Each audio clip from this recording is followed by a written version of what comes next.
Hello friends, good morning. मैं doctor Anjana Singh, PG department, Kolhan University Chaibasa के इतिहास विभाग में कार्यरत हूँ। आज मैं पुनः पीजी सेमेस्टर 2 के बच्चों के लिए CC4 से संबंधित कुछ नए अध्याय को लेकर आई हूँ। आज का जो हमारा टॉपिक है वह है रूस की क्रांति के तात्कालिक कारण एवं बोल्शेविक क्रांति के कारण।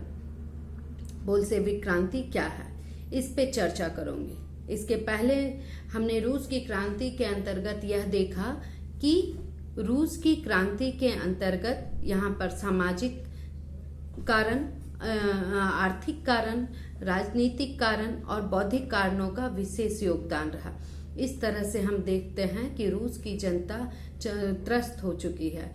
अब हमारा जो यहाँ का तात्कालिक कारण है वह है प्रथम विश्व युद्ध। प्रथम विश्व युद्ध, इसके पहले भी रूस कई युद्धों को लड़ चुका है, जैसे कि रूस जापान युद्ध, क्रीमिया का युद्ध। इन सभी युद्धों में इसकी हार हो चुकी है। अब यह प्रथम विश्व युद्ध जो चल रहा है इसमें काफी जान माल की हानि हो रही है। रूस की आंतरिक व्यवस्था बहुत ही खराब हो चुकी है। लोग इससे त्रस्त आ चुके हैं। सैनिकों को भी समय पे उचित हथियार, अन्न, वस्त्र वगैरह नहीं मिल पा रहे हैं। सेना के मन में भी अब युद्ध से मुक्ति का पाने की लालसा हो रही है। वे भी युद्ध लड़ना नहीं चाह रहे हैं। इस तरह से हम देख रहे हैं एक बड़ा वर्ग जो कि युद्ध से भाग रहा है, युद्ध लड़ना नहीं चाह रहा है, और एक बड़ा वर्ग जो कि इस वजह से काफी मुश्किलों का सामना कर रहा है, वह भी इसके खिलाफ है। तो इस तरह से हम देखते हैं कि रूस का एक बड़ा वर्ग, जिसमें यहाँ के मजदूर वर्ग, यहाँ के किसान, सारे लोग शामिल हैं, जो कि इस युद्ध से अपने आप को अलग करना चाह रहे हैं। ऐसी सिचुएशन में यहाँ पे पेट्रोग्राड की क्रांति हुई। जो पेट्रोग्राड की क्रांति हुई है वह क्रांति 7 मार्च 1917 को ही, जो कि रूसी क्रांति के नाम से हम जानते हैं। पेट्रोग्राड क्या है? तो पेट्रोग्राड एक जगह का नाम है। यहाँ पर 7 मार्च के दिन यहाँ की सड़कों पर काफी संख्या में मजदूर और किसान शामिल हुए और लोगों को लूटना शुरू किया। किन लोगों को? दुकानों को, होटलों को। और इन्होंने क्या लूटा? ब्रेड, रोटी, ये सब लूटपाट की। यहाँ की जो सरकार थी, इन क्रांति को रोकने के लिए, इन लोगों को रोकने के लिए, इनके जुलूस को रोकने के लिए पुलिस को यह अधिकार दिया कि आप इन पे गोली चलाओ और किसी भी हाल में इससे बढ़ने ना दो, इसे रोकने का प्रयास करो। इस तरह से जो सेना थी उन्होंने जार का आदेश का मान नहीं रखा और ये सेना की सहानुभूति यहाँ के किसानों एवं मजदूरों के साथ हो गई। इस तरह से हम देखते हैं कि जार जो है काफी क्रोधित हो गया है और जार ने ऐसे सिचुएशन में यहाँ की ड्यूमा को भंग करने का आदेश दिया। ड्यूमा क्या है? ड्यूमा यहाँ की संसद को कहते हैं, क्योंकि इसे लग रहा था कि अब नई तरह से सरकार का गठन किया जाए जिससे सारे लोग मेरी बातों को माने, परंतु ऐसा नहीं हुआ। ड्यूमा के अधिकारीगण भी यहाँ के कृषक, मजदूर एवं सेना के साथ थे और उन्होंने भी इनका साथ नहीं दिया। अगले ही दिन यहाँ पर एक नई सरकार का गठन हुआ जिसे सोवियत के नाम से हम जानते हैं। इस सरकार के गठन के कुछ दिनों पश्चात ही यहाँ के जार को बंदी बना लिया गया। जार ने भी इसका कोई विरोध नहीं किया और उसने सिंहासन से पदत्याग कर दिया। ऐसे सिचुएशन में यहाँ पे एक नई अस्थायी सरकार का गठन हुआ। अब यहीं से शुरू होता है बोल्शेविक क्रांति के बीज का बीजारोपण।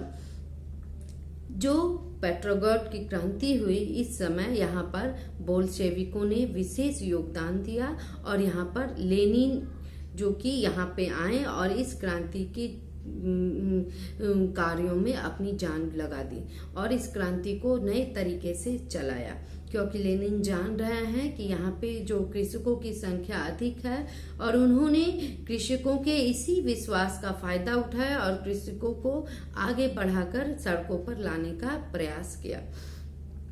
जो अस्थायी नई सरकार आई उन्होंने शुरू में तो सारी कुछ स्वतंत्रताएं दी, जैसे कि लोगों को प्रेस की स्वतंत्रता, संस्थानों को खोलने की स्वतंत्रता, धर्मों को स्वतंत्रता, विदेशों को जाने वाले लोगों को स्वतंत्रता, विदेशों से आने वाले लोगों को, सभी को स्वतंत्र। लेकिन ये होना काफी नहीं था। यहाँ के लोग अब युद्ध बंद करना चाह रहे थे।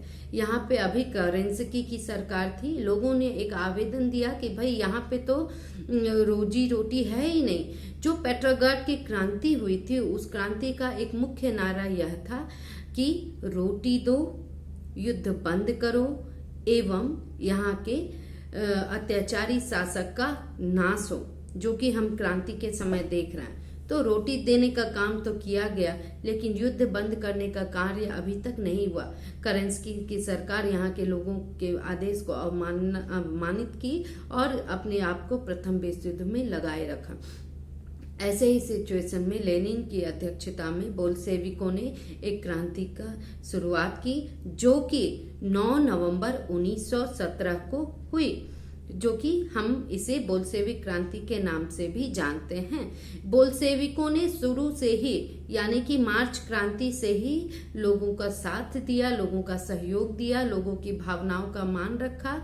कृषकों एवं मजदूरों की सहानुभूति उन्हें प्राप्त थी और इन बोल्शेविकों के नेतृत्व में उन्होंने पेट्रोग्राड की क्रांति को किया और इन्हीं बोल्शेविकों के नेतृत्व में बोल्शेविक क्रांति, जो कि 7 नवंबर 1917 के रात्रि 2 बजे शुरुआत हुई। रात्रि 2 बजे आखिर ऐसा क्या हुआ? तो रात्रि 2 बजे इन लोगों ने यहाँ के पेट्रोग्राड के रेलवे स्टेशन, कोतवाली, खजानों, बैंकों, डाकघर, टेलीफोन एजेंसी, कचहरी, अन्य सरकारी इमारतों पर अचानक से अधिकार कर लिया और चारों ओर मंत्रिमंडल के अन्य सदस्यों को भी बंदी बना लिया गया और शासन पर लेनिन की अध्यक्षता में बोल्शेविकों ने इन्हें अपने अंतर्गत लिया और बोल्शेविकों का अधिकार हो गया। इस प्रकार जो रूस में मार्च 1917 की क्रांति के 9 महीने बाद ही एक बोल्शेविक क्रांति हुई, जो कि लेनिन के नेतृत्व में हुई और इसने शासन सत्ता पर पुनः अपना अधिकार जमा लिया और इस नई सरकार का प्रधान जो था वह लेनिन बना और बोल्शेविकों की क्रांति से ही रूस की शासन व्यवस्था में महत्वपूर्ण परिवर्तन हुए। इसलिए नवंबर 1917 की क्रांति को हम लोग बोल्शेविक क्रांति के नाम से भी जानते हैं। इस क्रांति के पश्चात ही यहाँ की सारी व्यवस्थाओं में पुनः आमूलचूल परिवर्तन हुए और विश्व युद्ध जब समाप्त हुआ उसके बाद रूस में काफी कुछ सुधार लाने की कोशिश की गई। आशा करती हूँ पाठ आपको समझ आया हो। यहाँ पर रूस की क्रांति के सारे कारणों का मैंने अंत किया और अब आपसे अनुरोध है कि आप इस वीडियो को देखकर इसे संबंधित सारे ऑब्जेक्टिव्स बनाएं और मुझे मेरे व्हाट्सएप पे सेंड करें। धन्यवाद।